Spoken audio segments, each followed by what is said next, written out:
Okay, this video is going to be a little different. Normally I'm out fishing, but I wanted to show you how to add a battery to your boat to run all of the accessories. Whereas, like for the last 20 plus years, my starter battery has been running, my graphs, my bilge pump, everything, all the accessories. And what happens is you risk, over the course of the day, draining that starter battery to the point where it won't start your engine. I've been stuck twice in the 20 plus years that I've had this boat. One of them, I'm pretty sure, was last year on Fort Peck. I was doing a video there and late in the afternoon. What happened was I caught a pike, put him in the live well because there was a guy that worked at the lodge. He was a pike guy. He liked to eat them and catch them. So I thought I'll bring him a pike, put it in the live well. So I was running my live well pumps, had both my graphs on, and late in the afternoon, and I was fishing in like the same area, just on the trolling motor for hours. It drained my battery. I couldn't start. They had to come out and tow me in. Luckily, I was pretty close, But on my way home from that trip, I was thinking, I don't want that to ever happen to me again. And I remembered a commercial. I saw this woman, her car wouldn't start.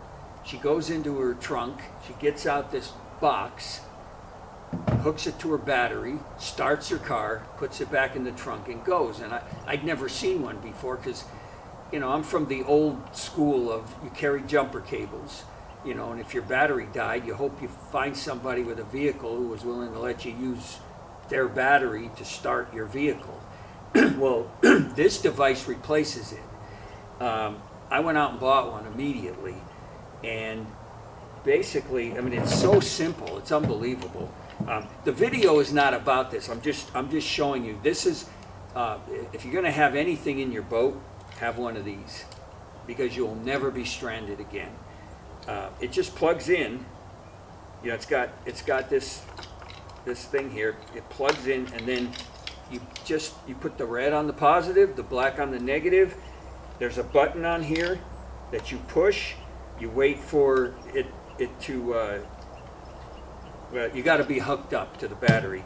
It tells you when it's ready. It takes like seconds. You start your vehicle. This supplies the 12 volts that your battery would normally supply. And the nice thing about this thing, I bought this probably, I'm going to guess, September or October of last year, after I got back from Fort Peck, and put it in the boat. I've never used it on the boat, but I did use it. There was a head-on collision. I think I was coming back from the Columbia River. And there was a head-on collision on the highway. And the highway was shut down for 2 hours. And we were all sitting there just waiting. And this guy turned his truck off, but he was listening to his radio. So he drained his battery. So when it was time to go, you could see, it was nighttime, and you could see the tail lights of everybody's cars coming on. His truck wouldn't start. He gets out, he raises the hood. I knew right away that that's what it was. And so I wasn't far away from him. I said, hey, your battery dead? Yeah, he said, I was listening to the radio. I said, hang on a second, I'll be right with you. And I jumped in the boat, grabbed this thing, came back, said, get in the truck, hooked it up, said, go ahead. Started it up, put it back in the boat, and was on my way. So I have used it. When I got home, I charged it. So that would have been like October. This thing's been sitting in my boat since October, never used it. And when I decided to make this video, I pulled it out to show this to you, and it had 65% charge. The manual says it needs to be 50% or higher to turn a typical battery. So after whatever that is, 10 months, this thing still would have started my boat. My suggestion is, if you remember, to charge it every 6 months. But I'm never going to get stuck on the lake again with this device. So I'm telling you about this device because this is the one that you want to go to. Oh, and it charges, you charge it like your cell phone. It's a USB, you plug the USB into here, and it doesn't come with the AC plug for the USB. You got to have one of those. But that's how you charge it. And you know, what I'm going to show you, I'm going to install something called an isolator switch. You know, if that fails and doesn't prevent your battery from draining and you're stuck out there, this is the one you want to have as a last resort. In fact, if you don't put the isolator switch in, get one of these because you'll never be stranded again. And this was less than $100. What you have to do, if you look on your starting battery, you'll see a number. It'll say cold cranking amps or CCA, and there'll be a number. That's how many amps that battery sends to your starter motor to turn your engine. Like mine is 850. You need to get one of these that's rated at that amperage or higher. And the higher you go amperage wise, the more you're going to pay. So I mean, they sell, I believe, 4,000 amp units for 12-cylinder diesel engines. You don't need to spend that kind of money. I think this was like $79. It's 12, I'm going to say 1,200. It's either 1,000 or 1,200 amps. So it's more than the 850 required. So get yourself one. Okay, so now what I'm going to show you is I don't ever want to be in a position where I have to use this. So I want to take all of the accessories in my boat, all the wires off my starter battery and put them onto an auxiliary battery. So the only thing my starter battery does is start the engine. So first of all, you got to have room in your boat. And for some reason, I don't know if Ranger designed it this way, but I had exactly enough room. I'm going to show you exactly enough room for one more battery in that battery compartment. So you need a battery, and then what I'm going to show you, it's called an isolator switch, and what it does is anytime you start your engine, you're charging your starter battery, and I'm going to show all that to you. But you want to buy this switch so that you not only will charge your starter battery, but you'll also charge the auxiliary battery that's running all of your accessories while your engine is running. You'll be charging them both. But you don't want your batteries connected together all the time, because if you turn your engine off and your batteries are wired together, you're defeating the purpose of getting another battery because you're draining both batteries as you run your electronics. So you have to have a switch that separates the two batteries when the engine's off, and that's what I'm going to install it. I'm going to show you the installation of it. I've never done one. Now, here's the disclaimers, okay? I'm not professional. You know, I'm not a marine mechanic. I've never installed one of these before, but I have a pretty good background in electronics because in a previous life I was a computer repairman. I had to learn all about electronics, and I'm going to show you, I'm going to install it, show you how to install it, and then I'm going to finish this video on Lake Ponderay, and I'm going to show you that it's working. So you'll know, you know, when this video is over that it does work. Now here's my one concern. That alternator on that boat is rated, I think it's 50 to 60 amps. Amps are what charge your battery, not volts. So it's designed to charge one battery, and it puts out enough amperage to charge that battery. And my only concern is I'm adding a second battery, and I'm asking that alternator now to charge two batteries.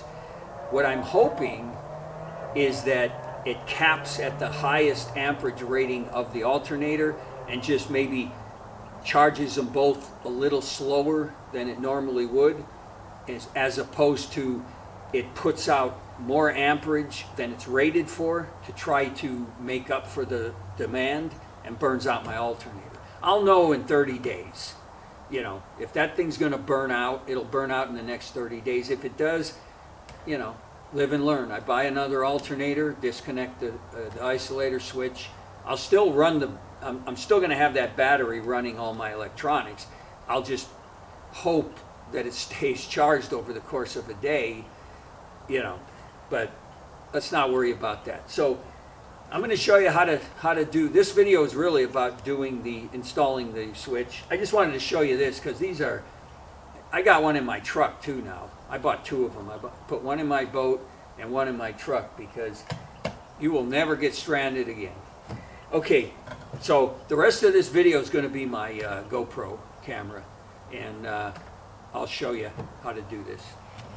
I started doing the installation, and then I decided to make the video. So I've done a couple of things. This battery goes in this tray. This is a trolling motor battery. This is my cranking battery. Goes in this tray. This is the tray I added. You can see I have just enough room. I mean, it would be a heck of a coincidence that I happen to have that space. I want to think that the Ranger people designed this boat for an extra battery. If you need to buy a tray, and it comes with this hold down strap. Remember to put your hold down strap in, you know, before you screw your tray down. The other thing I did, here's the switch. Okay, I took the back plate. There's a back plate. I installed that already. What I did was, when I was looking for where to put it, I measured with the cranking battery in place. I measured how much space I had from the back of the battery to that wall. I had 3 inches. When I went online to buy this, it told me this was 2 inches. So I knew I had an inch. Not a lot of room. But anyway, I've already mounted the plate. Now, the plate has a hole in all 4 corners for screws. But the way you do it is you put, this only has 2 holes to mount. So the 2 holes in the plate where there's no holes here, that's where you screw the plate in. Okay, then you put this on the plate and you screw these two to hold it in. So that's where it's going to mount. Now I'm going to show you how you wire this, and I want to explain it because, you know, I'm doing a Mercury engine. If you have a Yamaha or a, you know, whatever else out there, Honda, I assume they're all the same, but they may not be. So I just want to kind of make you understand how this system works, so if yours doesn't look exactly the same, you can figure out how to do it. But I'm sure they're all the same. But let me just explain it to you real quick. So with this battery in, you have 2 cables. You have let me get the cables out. Red and a black. Okay, the red attaches to the positive, and if you follow it through your harness, you end up at your starter. This is the starter motor. This with this red thing, this is that wire going from the battery positive. It comes here and it's sitting here waiting to start that. When you turn your key to start your engine, I hope you can see this. There's see the yellow wire? When you turn your key, you send 12 volts to this post, which closes a switch in here, which sends this 12 volts to the motor, which turns your engine. Okay, the black one that goes to the negative, if you followed that through on my boat, it grounds to the frame of this engine. That's the ground, the metal of this engine, and it's screwed in over there.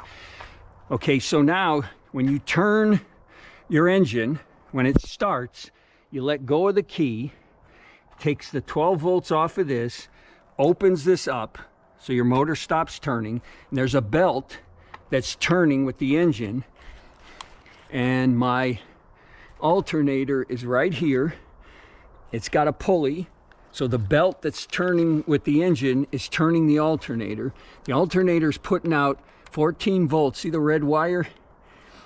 It's coming out, and if you follow this red wire, it's this one right here. So what they're doing is they're using that red cable from the positive of the battery to start the engine. Once the engine starts, they're using the same red cable to send 14 volts. It's amperage that actually charges your battery, but you'll see 14 volts coming out of here, comes through the same wire to your battery to charge it. It uses the same one. Okay, so we leave all that alone, but what we have to do, let me show you. Okay, I don't know if you can see that. It comes with a diagram. So what I just showed you is, here's my alternator, that red wire that's going over to the starter, and then is continuing to the battery. That's this black right here. It's going from the alternator to the positive of my starter battery. My negative is grounded to the engine already. Okay, then the red wire is the switch. So they supply, when you buy, if you're going to buy this, don't just buy the switch. You can get the switch for about 20 bucks. Buy the kit. I think I paid 40. It's worth it, because you're going to need all this wire. They supply the wire. They give you new like my starter battery. Let me show you. You know, it doesn't come with these. You know, you buy a battery and this is what you've got. My wires, you know, this is what you're going to be hooking up. So you can't hook this to that. So you gotta, they give you new ones of these to go on here, and this is where you attach your wire. Okay, so you get these, you get this wire. It's worth spending extra for the kit. The other thing is, if you have lithium, you need a special switch for lithium batteries. You got to research battery isolator switches for lithium batteries. I use the old lead acid batteries, so you know, this is for if this is what you're using. Okay, so you've got, I'm going to have to make a wire out of this that's going to attach to the isolator switch, and then, oh, that's the other thing, the kit. Hold on, let me get everything. Yeah, see, it also supplies you with these, because I have to cut this wire. This end's going to go onto my smart switch here, and the other end is going to go to the positive lead of my battery. So I have to put one of these on. Now, they give you a heat shrink. I'm going to use it. I don't really think you need it, but you know, once I splice this on, I'll show you. You put that on, you heat it up. They give you the nuts and the bolts. You know, they give you everything, the screws. So I highly recommend you buy the kit and not just the switch. So what we're going to do is, I'm going to cut this wire, add this here.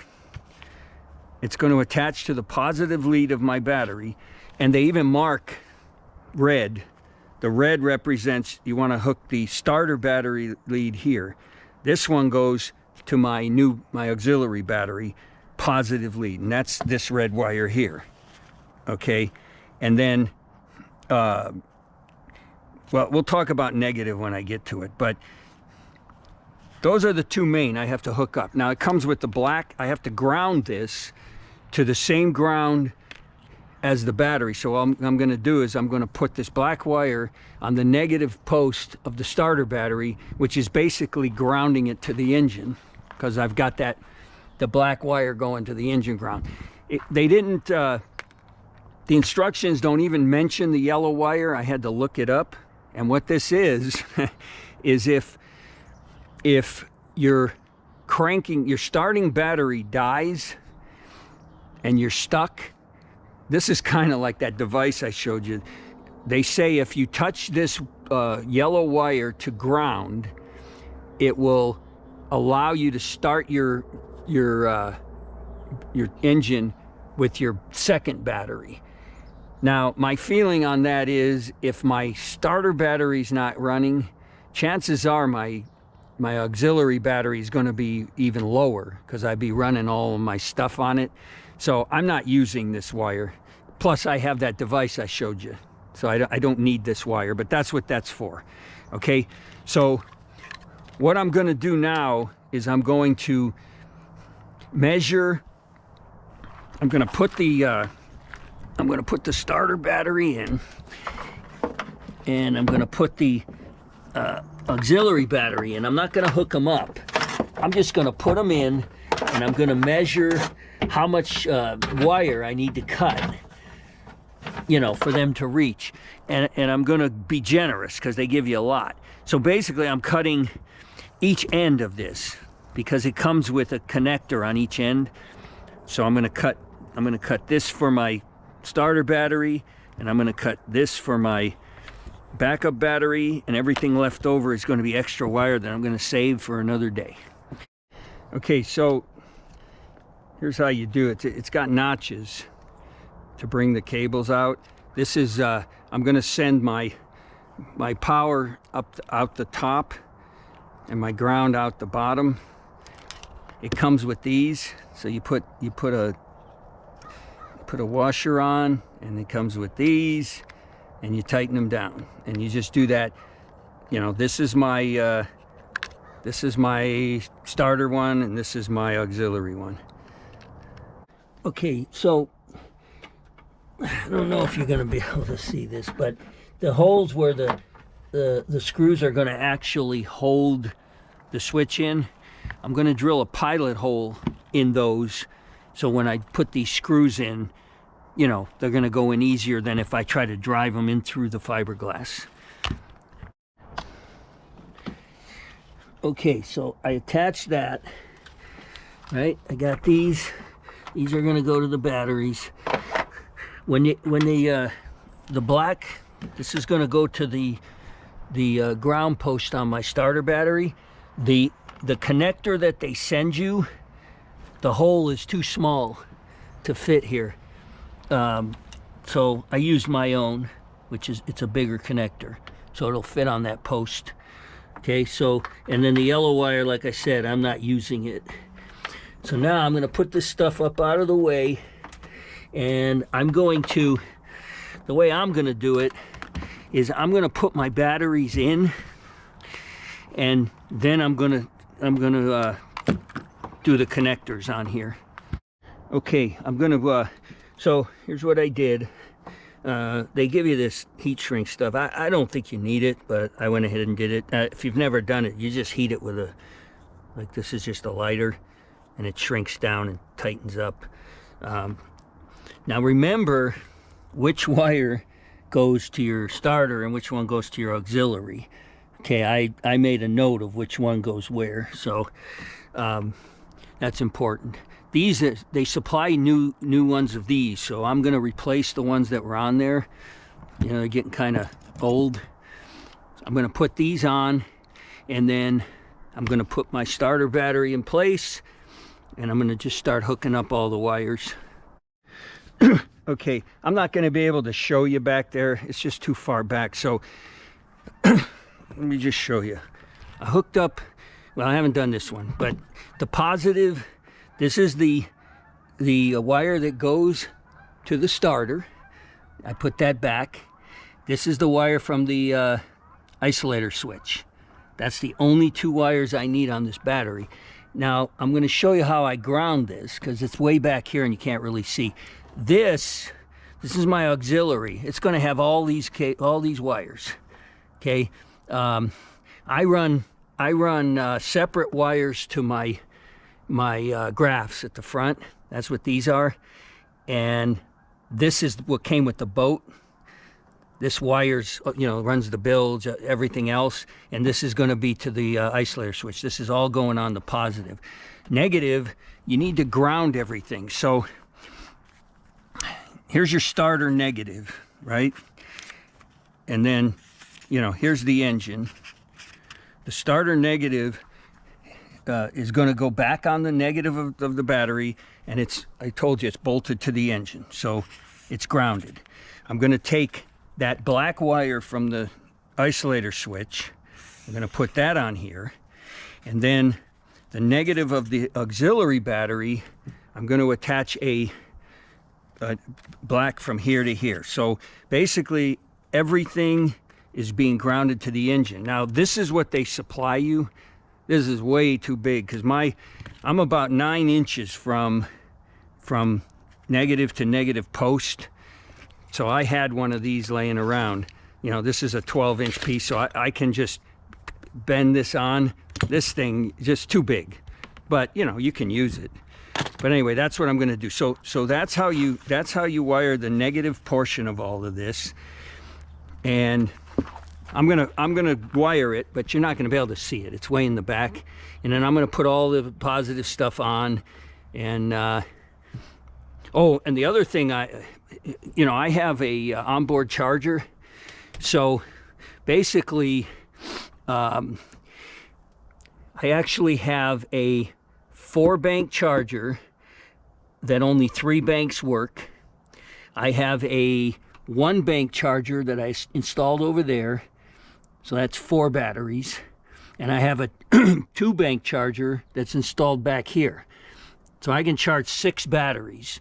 So I'm going to have what, 1, 2, 3, 4, 5. So when I hook everything up, I have a let's see, I have a bank on here that hasn't been hooked up to anything. I'm going to hook that up to my auxiliary. So when I come home at night and I plug it in, you know, you just plug that into an outlet. It's going to charge, you know, right now the way I've got it set up, it charges my starter and my 3 trolling motor batteries. I'm going to add from this bank to here, positive, negative, so it'll charge this when I get home. Okay, you really can't, well, maybe you can see it. There's my negative connections to the starter battery. So you've got the big one going to the ground, going to the engine. You've got this one that I added that's tying my new auxiliary battery to that ground, which goes to the engine. You've got the one from the switch, the isolator switch, and then these are my charger, onboard charger battery leads. This thing charges this, you know, when I plug it in. So that's what you got here. And then on the auxiliary, I've got, this is to the isolator switch that I installed. This goes through a circuit breaker and feeds the boat. This is my onboard charger, and then these two are, I ran those up to the front of the boat. They run separate on my my graphs. I did that to eliminate crosstalk, interference, noise, and all that stuff. So that's it. And then the ground, same thing. You know, on this battery, you've got this is tying the ground. This is tying my auxiliary battery ground to my starter ground, which goes to the engine ground. And then I've got my charger ground, and then the grounds for this, which goes through the circuit breaker, and these, which is this green wire. Okay, so it's all hooked up. I'm just going to put in my trolling motor battery here, hook all that back up, and then I guess I didn't explain how this works. The way this works is, okay, when you start your engine, you send, it's usually somewhere between 14 and 14.5 volts. Comes off of the alternator, goes through that cable into your starter battery. So when you're driving, if you put a meter on this battery, which I'm going to do tomorrow morning when I go to Lake Pend, it should read 14 to say 14 and a half, because you're reading what's coming off of there.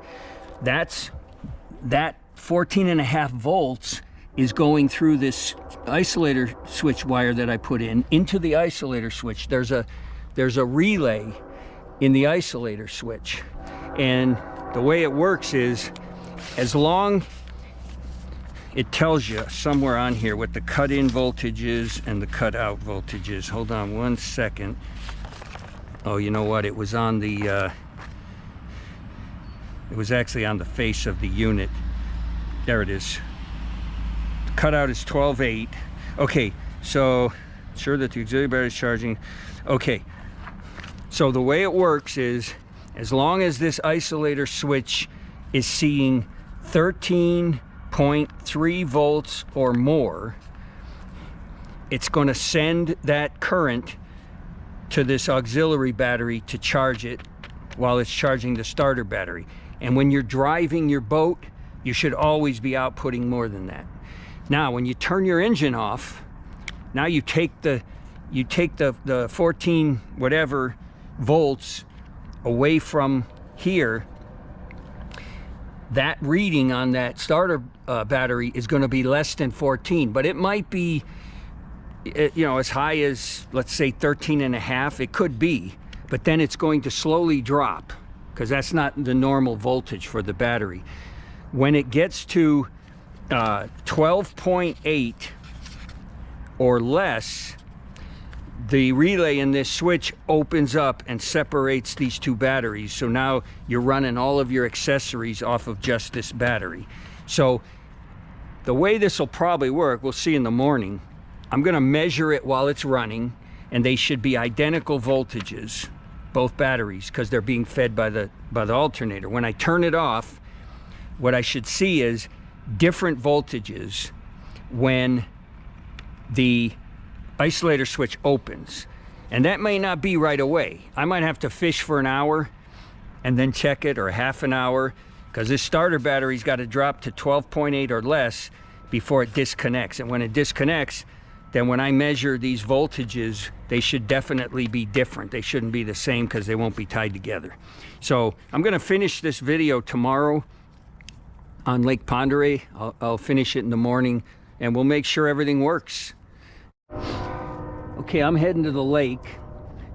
These were charging overnight, so I want to get a reading on them before I go to the lake. So this is my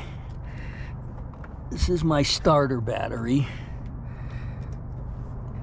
I'm reading 12.83 volts. This is my what do you call auxiliary battery, and I'm reading 12.84 volts. So here's what I think. Remember, I've never done these. This is the first one I've ever done. So my guess is overnight my cranking battery charged over 13.3, which closed the isolator switch, which linked these two batteries together, because it said in the spec sheet the cut-in voltage is 13.3. Then it said the cut-out voltage is 12.8, which means when this starter battery gets to 12.8 or less, the switch opens up and separates the two. I'm going to find that out, because I'm going to the lake. I'm going to fish for about an hour with my live well pumps running and my sonar graphs on. And then I'm going to come back and check this. And what I'm expecting is my starter battery is going to be in the 12.7 something reading, which opened the switch. And this battery is probably going to be less than that, because I'll be draining it as I'm running. So let's head to the lake, and I'll see if I'm right. Okay, I've been fishing for I don't know, half hour, and so what I'm going to do now is I'm going to check. This is my cranking battery. Okay, 12.79. Okay, so it's reached the cutoff point where that isolator switch should have opened up now, and I should be only draining my accessory battery. I'm running my live well pumps and my 3 graphs. Okay, so here's my auxiliary battery. Oof. 12.51. Okay, so what that tells me is that the isolator switch is working.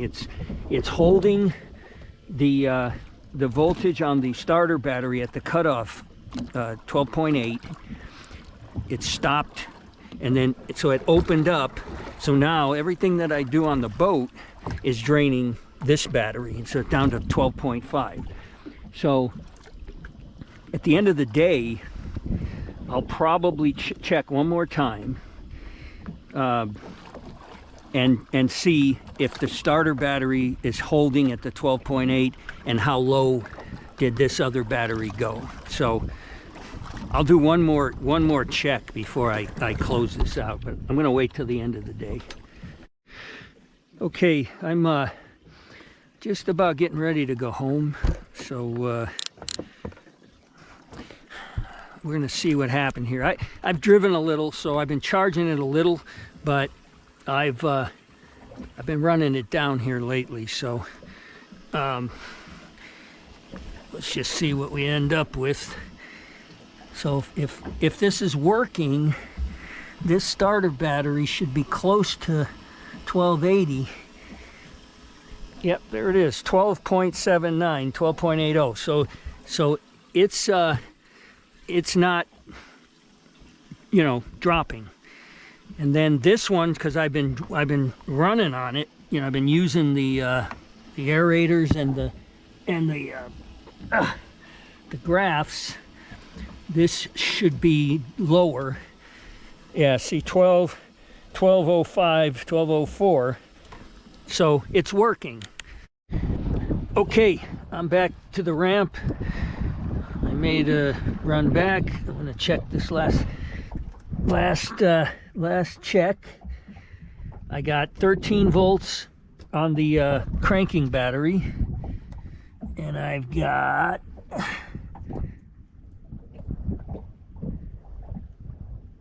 see, I've got 1298 on the auxiliary. So my guess, here's what I don't know, okay? I don't know if it's gonna stay up charged like that until this battery, if the cranking battery drops down to 12.8 and opens the switch. I don't know what happens to this battery. I can sit here, I guess. Yeah, I'll sit here for a little bit and see if it drops down. Okay, so here's what I did. I'm running the bilge pumps and the live well pumps to drain this battery. So my starting battery is down to 1275, which should kick the isolator switch off, which should isolate. So this other battery should read other than 1275, because they're not tied together. So it's 1259. So it charged up pretty good, because it was right around 12 volts, and now it's at 1259 with the run back to the ramp. So my conclusion is this works. Now we'll see if it kills my alternator over time, you know, in the next 30 days, but it's doing the job, and it's keeping my starting battery up around 12.8, and I like that. But like I said in the beginning, as an emergency backup, I have that jumper box in my boat if I ever run into that problem again. Okay, that's the end of this video, and I'm heading out fishing next week, and I'll talk to you about that when the time comes. All right, see you later.